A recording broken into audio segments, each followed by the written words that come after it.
Hello, friends, and welcome to a Cold War Prepper. This is Lee, and gosh, we've got a lot of exciting stuff going on. Uh, Depressing, actually.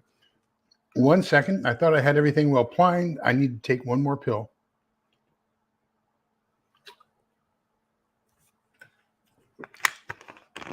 That's my back pain medicine pill that I have to take 3 times a day. And I forgot to take in the middle of the day, my 3 o'clock. So I'm in kind of in need of it. Anyhow, wow, what an exciting day! So it appears that an attack was made on the Kremlin, and so and I forwarded a video earlier today from um, oh, what's his name, something observer. Hello, Holly. And but anyhow, his theory is that it was kind of uh, a poke in the belly button. Hello, Scott. That the Ukrainians were trying to take down the Soviet flag that flies right over the center of the Senate, and with an explosive. They didn't have enough explosives to really do any major damage, but they could fly this thing into the flagpole and then take down the Russian flag, and that would be kind of a symbolic thing about taking down the Soviet Union, or I'm sorry, Russia. And then there's a lot of speculation it was an attempted assassination. But we'll see. Anyhow, the main thing that we wanted to talk about this evening, and this has been a thread in Fortune's books, as far as 1 second after, 1 minute after, 1 day after series. It's been a thread in a Americans series, The Survivalist. It's been a thread in Steve Smith's Stonemont series. I'm seeing it in the Locker 9 series. And and the thread is, and the question is, hello, Fed Up American. Um, the big question we have to ask is, what are we going to do with crimes in a post-apocalyptic world? Now, we have to be very careful how we phrase this, because YouTube gets a little bit sensitive when we start talking about violence and things like that. So, we have to talk basically in some theories here, or kind of talk around the subject. And I apologize for that, but I can understand where they're coming from. They don't want anybody advocating violence or anything like that. But we see, and let's take, I guess, Americans and Steve Smith's books, really pointed out. You've got these. Let's start off with Steve Smith and the Stonemont series. So you've got Mike, and is it Mike? No, it's Christian. Christian and Mike. You come across these three guys who are attempting to rape Judge Garner's wife and daughter, and there is summary execution right there on the spot. And then later on in the book, we have the two thieves. So the two thieves basically break into the supply cache while they're supposed to be guarding it, steal some stuff, and then what happens is Jim Wyatt breaks their hands, ties them together, and throws them out of the community. So when he throws them out of the community, they go straight to a biker gang, and they're trying to betray the community. There's this compunction to get even. And hello, Pat. And so they have this thing to get even, but they get into a fight with the bikers, stab the head biker's son. The head biker then does away with the two of them. Of course, that solves that problem. We get on later to people who are insurrectionists, if you will, entitled people. These are the two college professors, Elaine Algren and her husband. And so they think that because of their PhD status, and they know ancient drum history and all this kinds of stuff, that they're entitled to everybody else take care of them, and they have a better way of handling things. So you have what Judge Garner, or no, it was the minister, calls benevolent justice. And so what happens is Jim Wyatt takes them, puts them on a bus along with 30 days worth of food and supplies, and tells them, okay, if you don't like our colony, and this is my colony, you came here asking my help. I didn't ask you to come here. And so now that you're trying to usurp it, I'm just going to send you off. Hello, Jay Creature. I'm going to send you off, allow you to build your own colony the way you want. And so that turns out to be, 30 days later, they go and there's nobody left alive. And they kind of do the same thing when in A American's book, when they're evacuating the DHS camp. The whole bunch of people don't want to leave the DHS camp. They feel comfortable there. They were fed. They were taken care of. Yes, it was slave labor. Yes, it was a form of imprisonment. But they're very comfortable there. So Morgan, the main character there, leaves them with a 30-day supply of food and everything else. And then, of course, they're trying to escape the fire. And then all of a sudden, when they go back, everybody's charred. There are several instances of people who commit extreme violence who are summarily executed. And and there was one case in A American's book series, and he ended up later on being executed. But they tried to give him a chance, and they built I don't know whether it's a stock or a pillory, but where you have this wooden contraption. It kind of looks like a cross. It's got a bar across the top. It's got a thing that comes down on top. You got a hole for the head and 2 holes for the hands. And so the person gets put in there, and people come by and laugh at them, and it's social persecution, I guess we could call it. And they can throw tomatoes and stuff if there was food at them in the olden days. He gets saved, and then later on he gets executed. In A American's book, you also have the chicken thief. Was it A American's book or was it Steve Smith's book? But they had the chicken thief. And so what they did with him was they tied, well, there are 2 of them. And I believe it's A American's book. They tied the 2 of them together, and then they hung a sign or at the flagpole, their hands behind their back, and hung a sign over their chest on both of them, said that they're chicken thieves. In A American's book, you have the chicken thief who shoots the person who owns the chickens, who's trying to save his chickens, and then he gets summarily executed. So the question is, there's all this range of crime, from innocent crime all the way up to extreme crime, and murder, rape, things like that. And I would submit that even in if you take a look at what happened in the Wild West. Hello, David. And okay, so chicken was A American. Then if you take a look at the Wild West, you could get life in prison for killing a man, but you could get the death penalty, hung for stealing his horse. So, depriving a man of his livelihood or his means of providing for himself and his family was considered a far greater thing than taking a man's life, because I guess of the suffering involved and the prolonged duration of the death process. Lori, welcome. Hope you are feeling so much better. I hope that things are going well for you there. Looking forward to you healing and getting out of the hospital here real quickly. So I guess the question we have to ask, I'm sorry, I ate a gourmet Butterfinger right before we started. And I'm getting little pieces of peanut out of my mouth as I'm talking. But anyhow, so what do you think?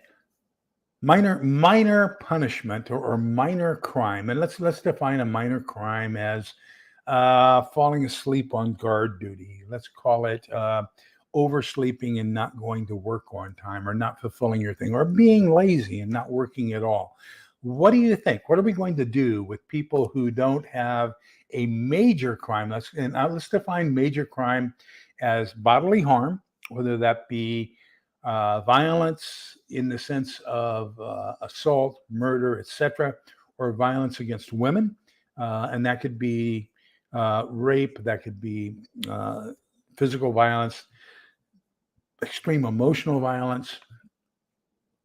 So let's put that off in one category over here. I guess what I'm trying to say is maybe there's a difference in the way we handle in a post-apocalyptic world How do we handle misdemeanors versus felonies? So let's talk about misdemeanors first. What are we going to do?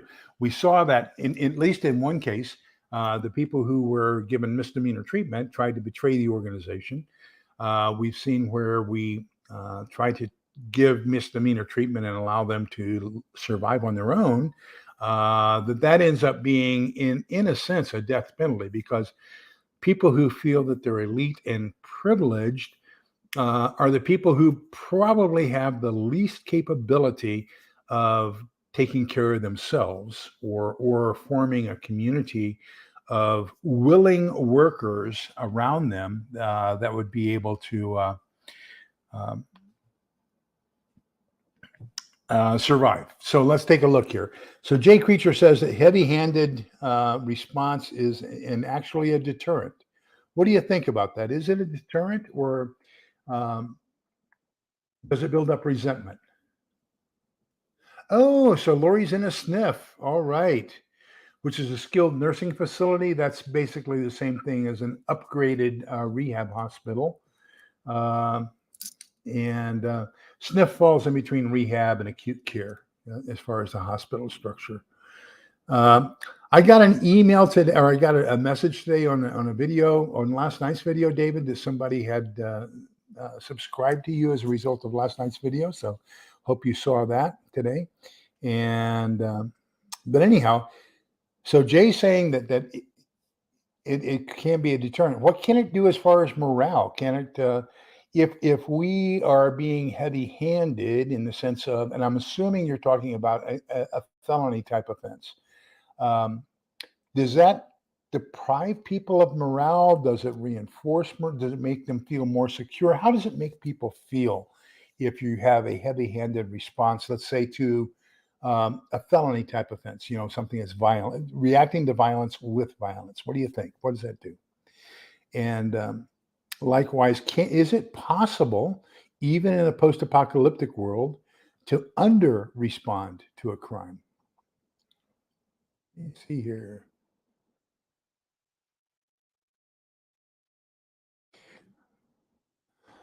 So historically, people lie. Who's the judge? I've seen plenty of suspects who turned out to be victims. Slippery slope. Yes, it is. Yes, it is. But remember that we're talking about a society now after SHTF, in a world without rule of law. And so let's say you capture somebody in the process. Um, do you let them go? Do you punish them? Do you punish them severely? What do we do? I think these are questions that we kind of morally have to grab a hold of, so that we know what we're going to be doing in a post-apocalyptic world. And it's not going to be perfect. I can guarantee you that. It's not going to be juries of 12. You're not going to have a jail cell so that you can basically incarcerate them while you investigate the facts. You're not going to have a prison cell to keep them over a period of time. And in a post-apocalyptic world, you just might be better off in prison than you would be out in society, because at least in prison, you're protected, and they may be feeding you and taking care of your health. I don't know what the limitations are that we're going to have in a post-apocalyptic world, but those are some assumptions we can probably make. David Lynn Prepper says, spare the rod and damn the child.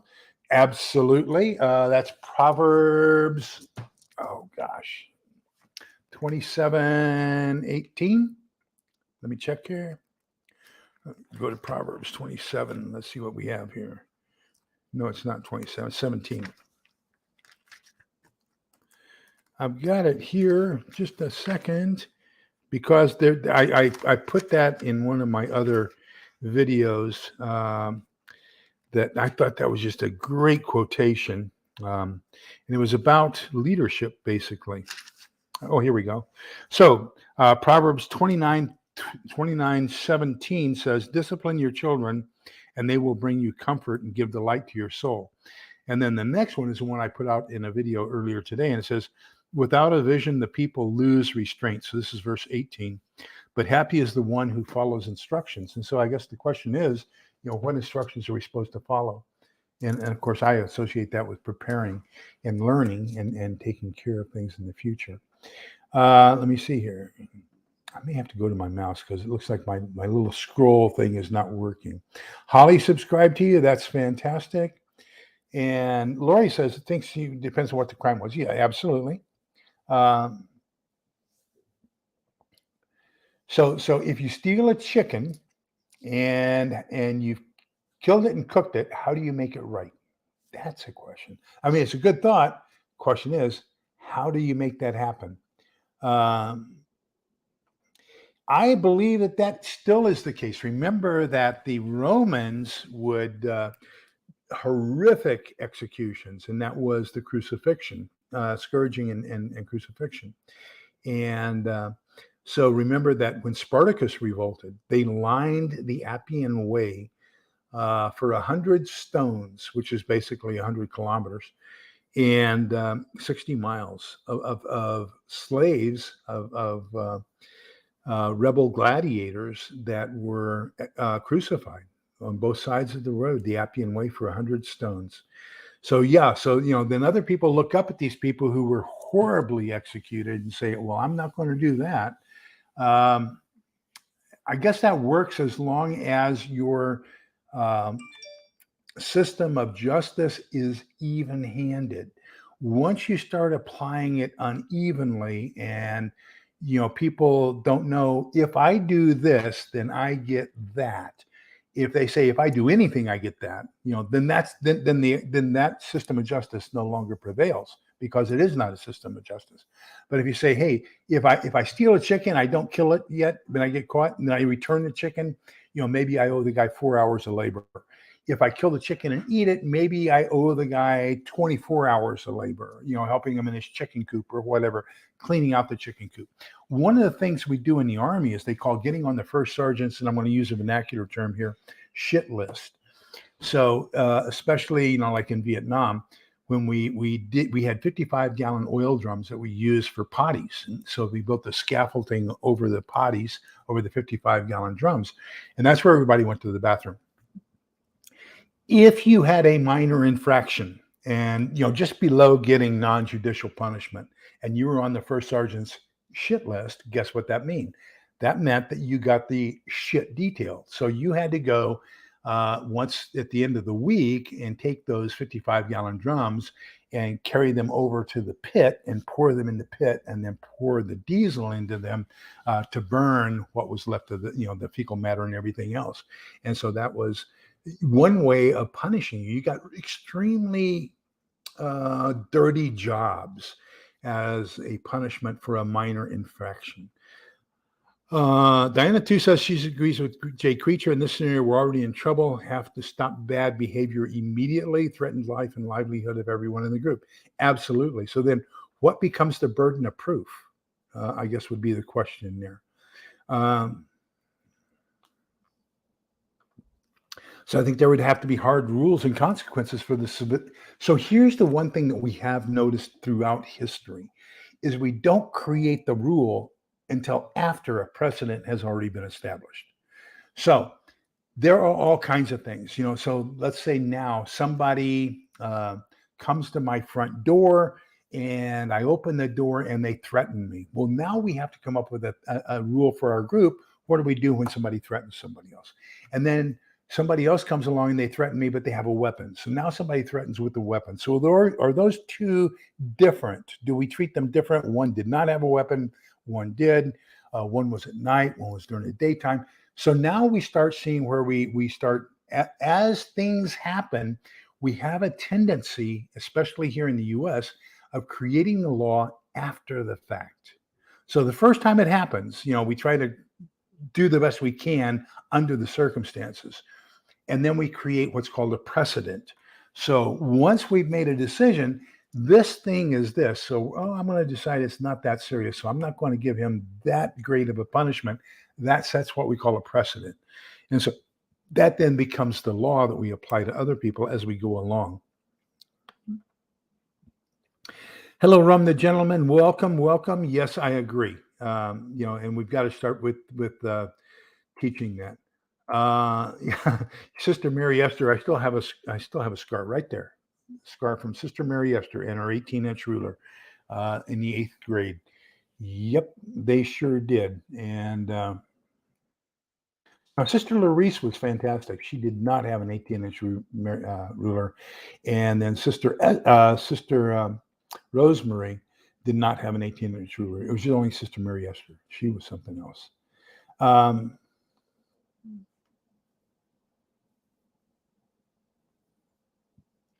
So you don't want to be the person doing the punishment, but you agree that the punishment deserves an extreme high level of repercussion. And we need to do two things. So number one, we need to punish the person who did the crime, and number two, we need to use it as a deterrent. So it has to be severe enough so that other people say, "Oh no, I'm not going to. If that's the price of that crime, I will not commit that crime." So there's a twofold thing that we're doing here. We're punishing what has happened. We're hopefully deterring it from happening again in the future.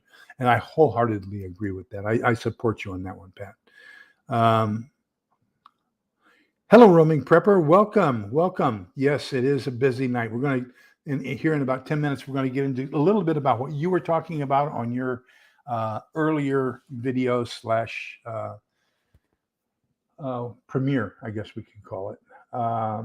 And that is, I'm going to take the second half of this. I'm going to talk about what's going on in Russia and what do we need to do about it? What can we do? Are there things we need to do in the next 24, 48 hours?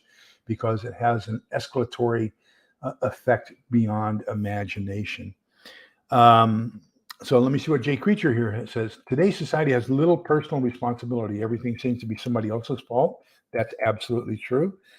Time for a change. We've abandoned victims. Yes, it appears that the criminals have more rights than do the victims.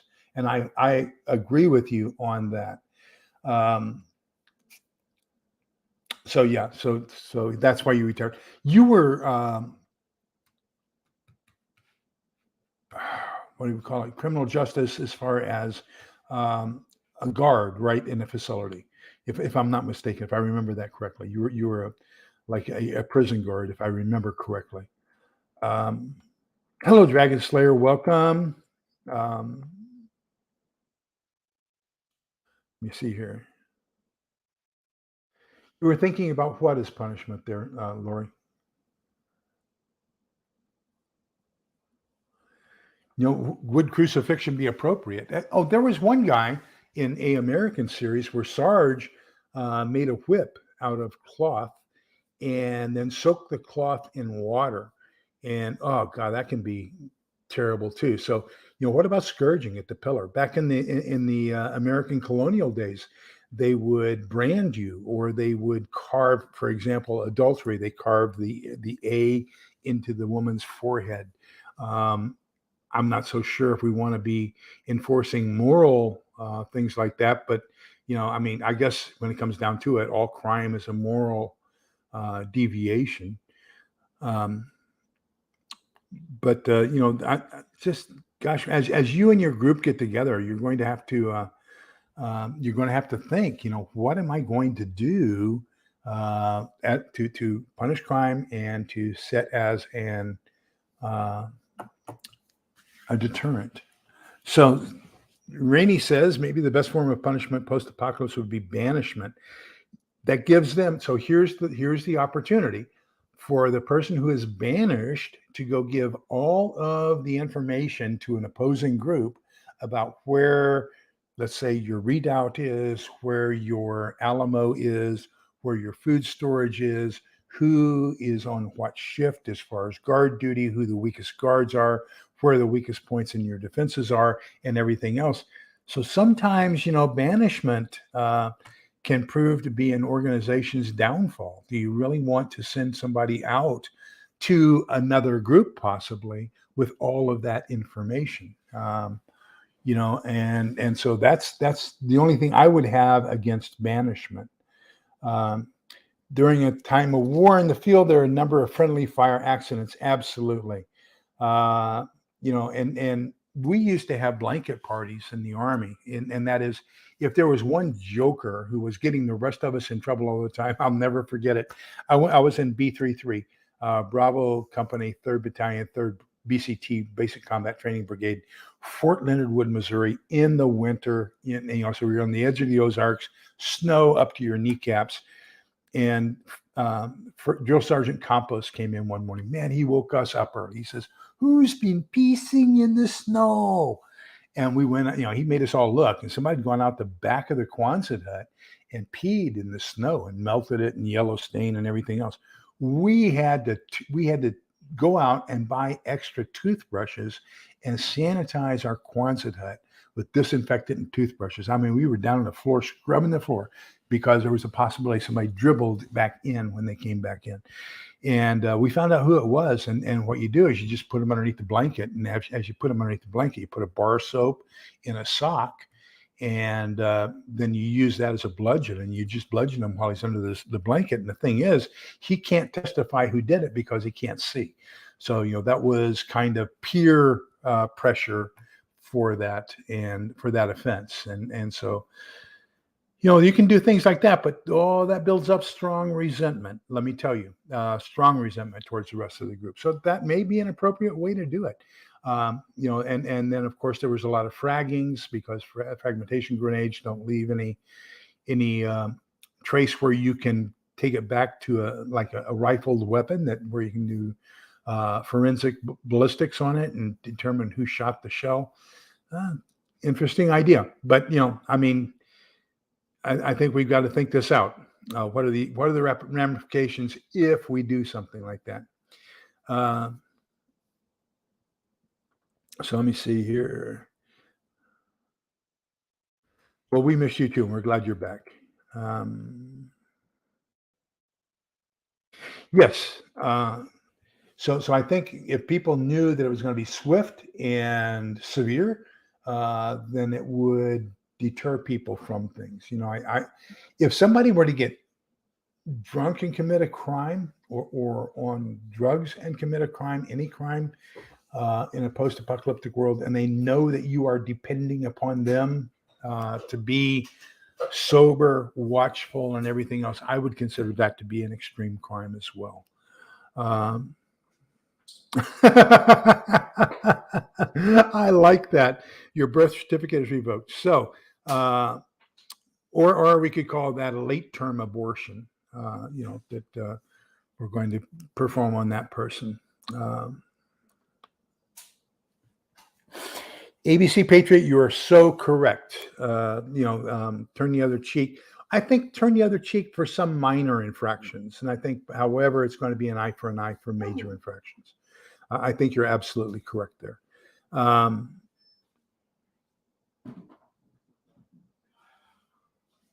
Yeah, they're already the method of punishing children today is already going to exist, and that is no TV, no cell phone, no electric games or anything like that. I think those have overtaken our society, and so that's the punishment we do now. You can't have your Nintendo Switch for 15 minutes because you mouthed off to me. Well, they're going to have Nintendo Switch without for the next 30 or 40 years. So that's already a punishment that's been put in place. So your former pastor was an ADA in Louisiana who left to become a man of the cloth. When he preached, it was real because he saw things. Absolutely. No, that's the Marine Corps. So the Marine Corps has Code Red, which is basically what the Army calls a blanket party. Or at least in my part of the Army, we didn't have a Code Red. And the movie was based off of an event that happened at Guantanamo, Cuba with the Marine Guards. Let me see. Let me catch up here, and then we'll switch the topic if you all don't mind. But I just think that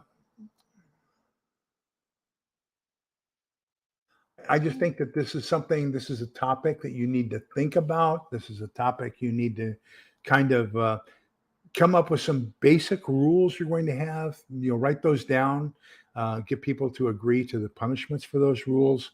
And, then I think that's going to make things a lot easier for all of you. Let me see if there's anything else here. Okay, so let's switch over now to something that I know that the roaming prepper is up to date on. I am not sure about the rest of you. Uh, I do too, Rainey. I believe there's going to be an awful lot of uh, frontier law. How's that? Can we agree on that? Frontier like the law from the cowboy days. And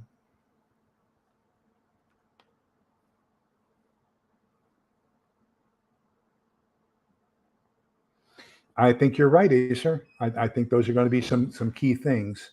Um, Here's I think one small exception. Let me just kind of codify Acer's comment just a little bit. One of my I spent 21 years in intelligence and the next 30 years in human resources management. And so one of the things I'm really, really disappointed in our society in, and I tried to rectify that and hire as many as I could and give them positions where they could develop. Somebody commits a crime in our society pre SHTF.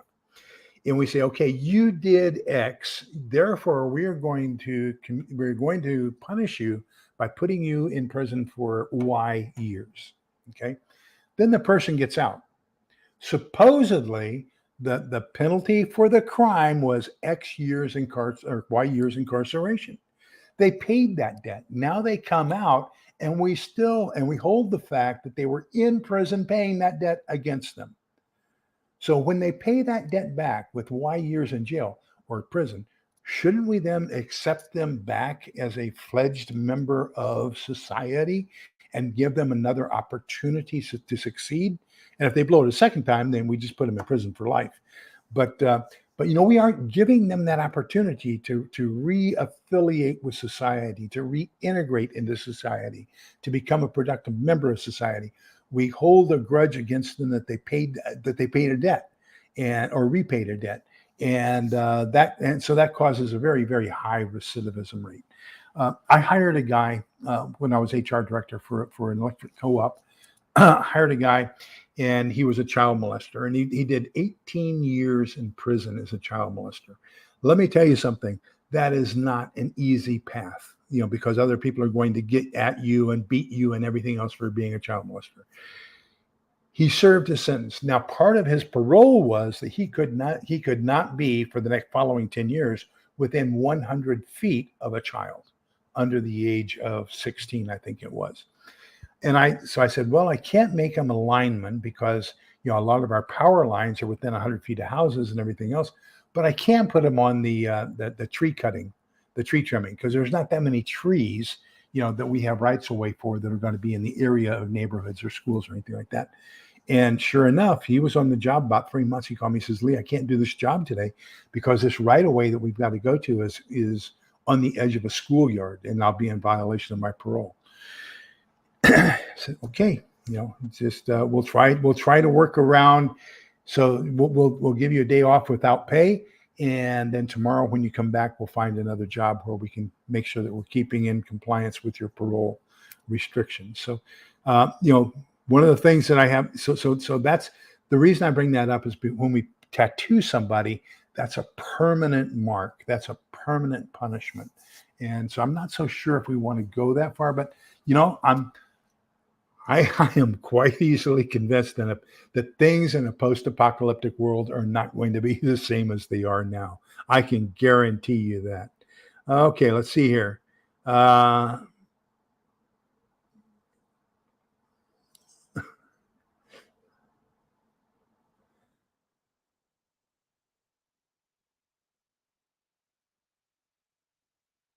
I'm just checking through here. Do you know how hard it is to go to actual prison? Most people going to prison have failed a probation, which is an alternative to incarceration. There are a lot of people who get prison sentences right off the bat.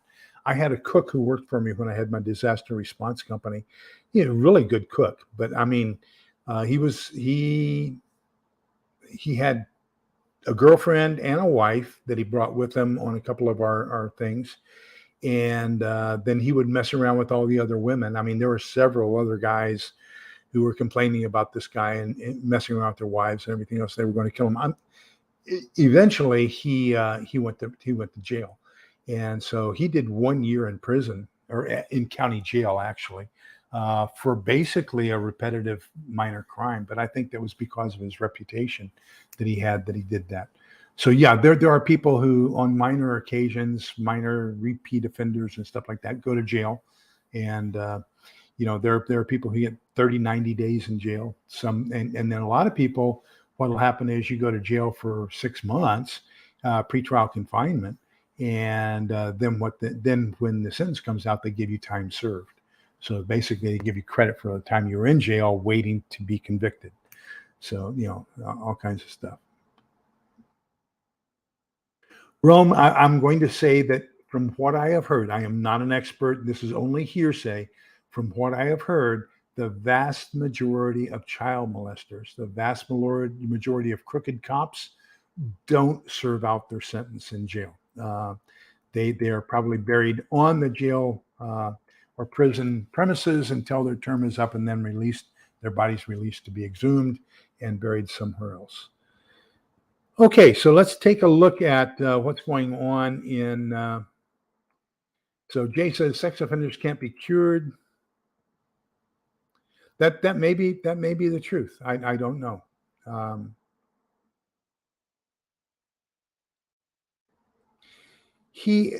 What it was he was three different complaints by different people of the same thing. So they had 3 different charges, and I call that repetitive. Did I really go past something here? Let me see here. Okay, so let's switch over. I just want you all to be aware of that. Think of that. See if you can't come up with some ideas of your own on, and put those on paper. Think, that's true. I've seen that, Dragon Slayer. Um,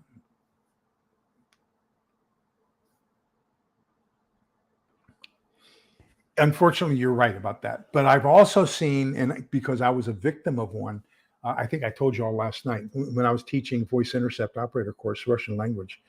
I had my very first class I taught.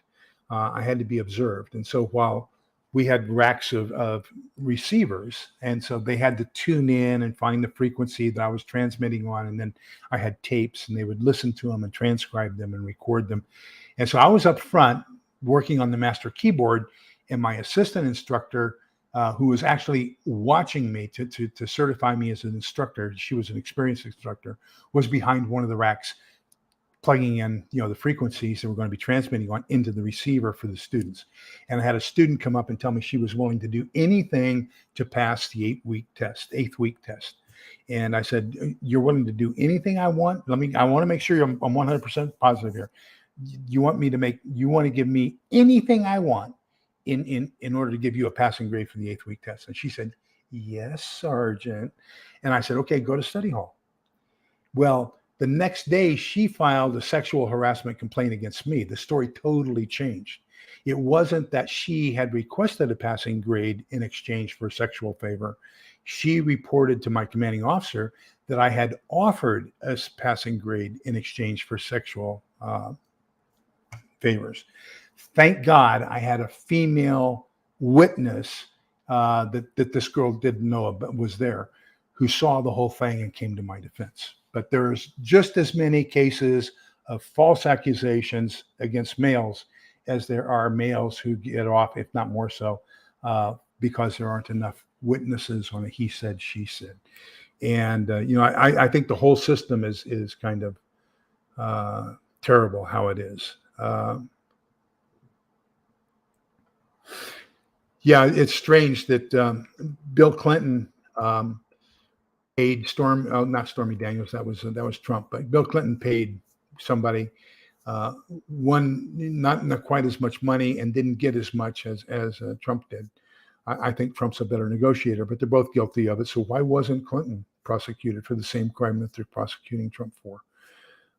We don't. Our political system, our political weaponizing of the political system in the United States is terrible. I want everything equal. Okay, what you do for one, you do for the other. If you let one off, let the other one off, if it's the same thing. But that's not the way our Paula Jones, thank you, David. But our political system doesn't operate that way. Okay, let's talk about what happened in Russia today. So this drone. So we've had a couple attacks. We've had some Tu-125 Bear and Bison strategic bomber attacks.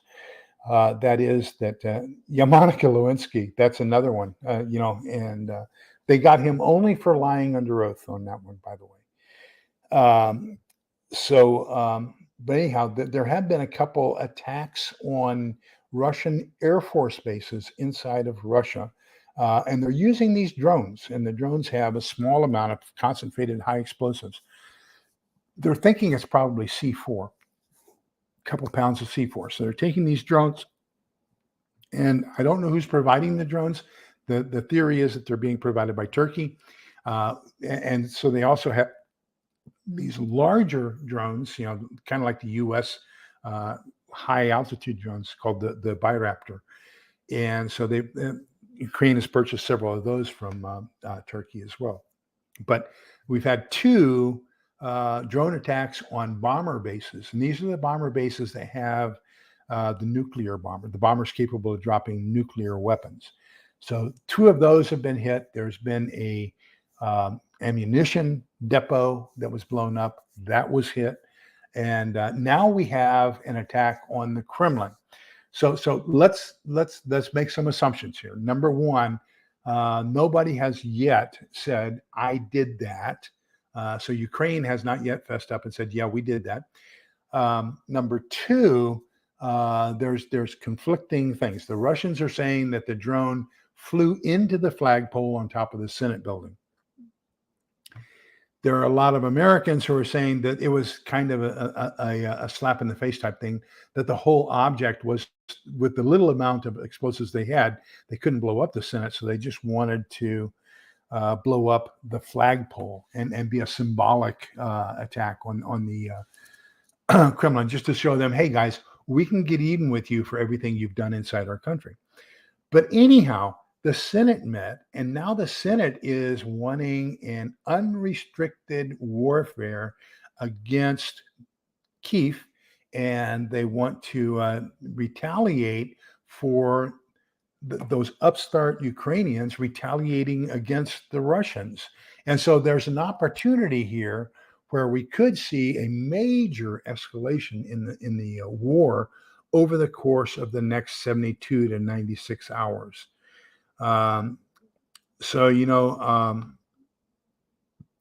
There's a lot of strange stuff going on. So I don't want to get into the semantics of who did what, of what it means or anything else. I want to look at it from a prepping standpoint. And that is, we now know that another tipping point or another red line has been crossed, and that it is ticking the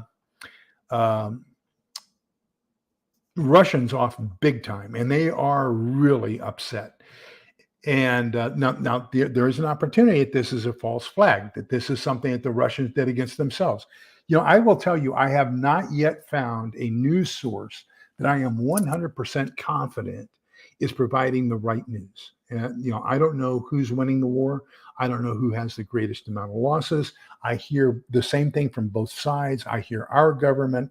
I hear an Air Force E3 saying that he has proof of the opposite of what the government is telling us. I mean, I don't know. I'm just going to tell you, I don't know anything about what really is happening over there. And I don't trust anybody. What I do know is now is the time for us to prepare. If this is an escalation, and if it means that we're going to be getting into an extended war, or even an immediate and ultimate war, what are we going to do right now, today, tomorrow, and the day after, to prepare for it? So I've kind of made a list of some of the things. Now, I can't do all of these because, man, oh man, this is going to take some stuff. I want to learn how to preserve meat. I want to learn how to can meat, how to can vegetables. I don't have the knowledge or the skills in canning stuff. I want to get my neighbors together so we can discuss how we're going to defend our community and how we're going to support our community. I would like to get Father High involved in planning now, can we run a soup kitchen out of our parish and help people who are removed from their homes or anything like that as a result of warfare. So how do we take care of the masses, I guess, is the question. And can we as lowly individuals have an impact on that? What can we do to help our fellow man? Then I would like to get a lot better at gardening. I'm doing really good this year with my tomatoes. I'm very happy with those. I told Helen I wanted to get my potatoes in the ground today, but I've been stuck inside waiting for a telephone call because I have not yet received the cane that I ordered, the fighting cane that I ordered 3 or 4 weeks ago, and I have not yet had my last 8 solar panels connected, and that was we signed that contract the day after Thanksgiving. So, I mean, we've got all these little stupid delays, but the last hurdle was overcome 2.5 weeks ago. What are we waiting on? Why aren't they connected? So I want to get my solar system 100% up and in. I want to get my gardening. Oh, look at that. So there are other people canning, pressure canning, forming a militia. I'm not sure I would call it a militia. I don't like that term. That sounds almost counter-governmental. What I would like to do is form a mutual assistance group is what I'm going to call it. Smokehouse and root cellar, I wholeheartedly agree. I don't have that on there. Yeah, my tomatoes are looking good, but Helen's eating them just as soon as they turn red. Both of those. I do watch both of those. And I love them. I love them both. Rose Red she must be a PhD in engineering. Some of the stuff that she comes up with, unbelievable. Let me see here. So, and Rainey says he's learning gardening. Okay, so then I would also like to learn foraging, and I've had some discussions with Prepping with Sarge, and then I received a fantastic foraging book in the mail, so I'm going through that, and then we're going to take some walks out around the neighborhood, see if I can't start identifying and finding some of that stuff. Of course, I have my old Boy Scout field book that had some foraging in it, but not as much as I would really like. So thank you for that wonderful gift that you sent me. I would like to learn tactical shooting. So I have never fired a round in combat. Never had to. I'm kept far away from the front lines. They keep me in a cave. I'm surrounded by usually my platoon, an intercept platoon. When we did something like Reforger or something like that, we had an infantry company protecting us. So I had 160 guys protecting 40. And so that's the way we are. We've got professional fighters who protect us and keep our security compound clean and everything else. And I sit inside a van, 16 hours a day, 20 hours a day. And now the nice thing about that is it's air conditioned in the heat of the winter and the heat of the summer. So, so I would like to learn and get proficient at tactical shooting. I am getting proficient at cane fighting. I would like to also study Tai Chi, get good at that, some form of old fart martial art. Let's put it that way. Let me see. I saw something and then there was a whole bunch of comments came in. So foraging in Texas, in my mind's eye, that involves picking up snakes. Most people don't realize it, but when the blue bottoms come out, that means two different things. It means it's the beginning of tornado season. It also means that it's the beginning of snake season. So yes, you're right. And the snakes are abundant. When I go to my brother-in-law's ranch, I carry a 357, and in the first 3 chambers I have snake shot, CCI snake shot, and in the next 3 chambers I have jacketed hollow points. And the thing is, snakes, if you see one, you're going to see 2 because they travel in pairs. The other thing is they like to really hang around fence posts. So every time you get out to go open a gate or you get up on a horse and you're getting up to open the gate, you have to check that fence post to make sure that there's nothing lying around it. So hello, tofu. So both of us need skills there. That's great. Um, so Holly says, yes, she taught at college, and she's a big degree person.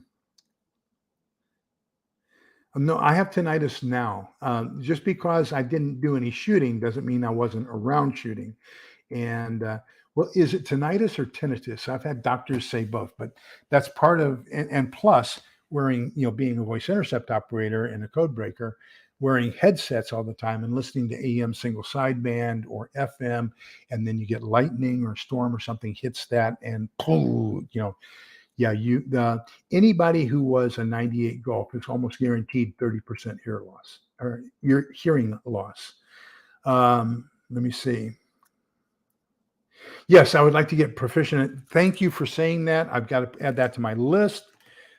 Bread making. Great. Thank you. It's another one I need to learn.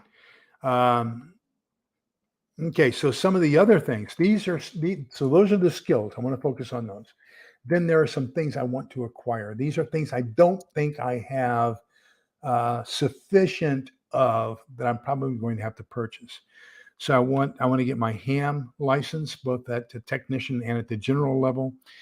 That should be easy for a signals intelligence guy, but that EIR formula, what they stand for, I just cannot get that straight in my mind. So I have this mental block against getting the license. Then I want to renew my license to carry. I let it expire because Texas came out with this constitutional carry, but what I'm finding is that still for concealed carry, it's best to have a license. So I'm going to get mine renewed. But because I didn't do it during the renewal period, the 3 months before it expired, I have to go through the whole process all over again. The written course, the shooting test, and the background investigation. Background investigation is no sweat. I have no worry about that. I would like to get a Texon PL880 receiver, which is a combination AM, FM. It goes from 300 hertz all the way up to 30 megahertz. So you're going to cover most of the HF and or shortwave band, and with continuous wave and single sideband. I would also like to get an ICOM IC 7300 transceiver HF6M.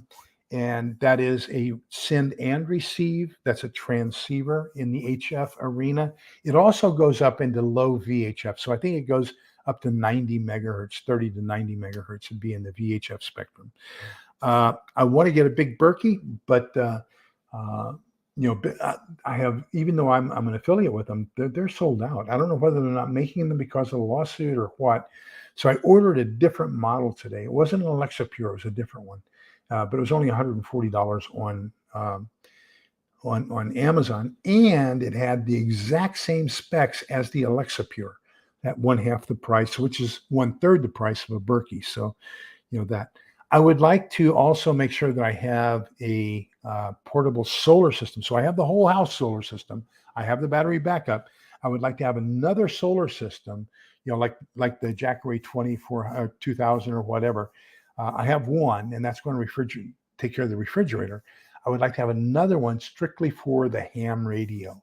So I got to look into that, and I got to find out how Pinball Preparedness gets all these and how Rudy at Alaska Prepper and all these other channels get them donated to them. Golly, that would be so nice if I could get one donated. Hint, hint, if anybody's listening. Of course, I want to get a pressure canner because you have to do that in order to pressure can. I would like to get a wood stove and chimney. So in the Army, we had these wood stoves inside the Yukon tent. And, you could put the wood in it, and it had a cooking area up on top. It also had 2 racks on the side where you can put towels on it. I'm going to try to see if I can't get one of those through an Army surplus store. And then, of course, that's it. So that's my list of things I'd like to acquire. I am working with Helen right now on if SHTF happens tomorrow, What are we going to do? Where are we going to go? What are we going to get? Or are we even going to go anywhere and get anything? So things like I would like to top off my gas. I would probably like to get a couple cases of water, but you're going to be fighting the crowds. It all depends. You're going to have to kind of figure things out. What's going on in society? Are people going to the stores and trying to get them? Um, oh, Susan, yes, absolutely. Uh, that's absolutely. We'll keep you in our prayers. So Little Lone Prepper, yes, one of the things I asked, I sent them an email, and I said, okay, I ordered your machine today. And I didn't see an option for replacement filters in there, even though it has 5,000 gallon capacity. I would still like to get a couple extra filters, just for longer term, because I have the rain catchment system, and that gets bird poop in it. And the only thing is, the one that I got does not take out dissolved solids. So that's going to have to be a good pre-filter. And, in some cases, you might even have to boil the water, but dissolved solids. So and there's also, we do have 2 or 3 of those Walmart, I forget what they're called, what the make is, but they remove total dissolved solids and minerals. So then we'd like to get gas. Probably, man, if I could catch it right and get to Academy or Bass Pro Shop, just as people were starting to evacuate, load up on fuel, ammo, a couple extra weapons here and there, maybe even some of their camping foods. That would be phenomenal. We were having to plan for diapers and stuff like that, but now that my children and grandchildren are moving to New Jersey, that's not going to be. I'm not going to have to worry about that. I was also getting everything ready in case I had to school them and teach them all the way up to high school. But I'm giving up on that. I'm not going to take care of that either. So, what are some of the things you're going to sneak out for to try to get? What are the plans that you have? Put them down on paper. Make a checklist. These are the things I want. If, and this is a capital I, capital F, big capital if I leave the house to go get something last minute, as S is hitting the fan, what am I going to go get? And what are my priorities? And where would I go to get those? And if that area has a mass bunch of people there already there, what's my alternative? Where am I going to go instead? Or am I going to, and this is, kind of, Helen and I have been talking about it an awful lot. And really what we may do is just hunker down for the first couple of days, and let the other people go do all the arguing and fighting and everything else. No, these are Texas people moving to New Jersey. And that's going to happen at the end of this month. So we will be childless, grandchildless as of the end of this month. Yeah, they're going to Somerville, I guess is what the name of it is. But anyhow, so Holly's in New Jersey, and so is James Carroll. And interesting. So let me know. What do you think? What are some of the things you're going to be doing? And I would. So your kind of homework. Yes, they're moving for work, a better job opportunity.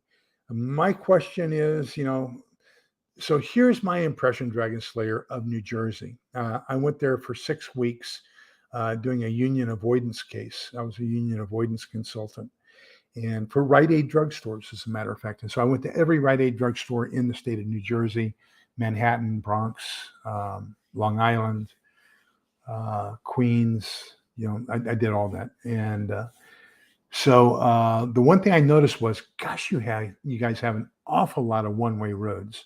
We had to drive. We were staying at the Marriott in Newark, and we had to drive all the way around the airport to get back to our hotel.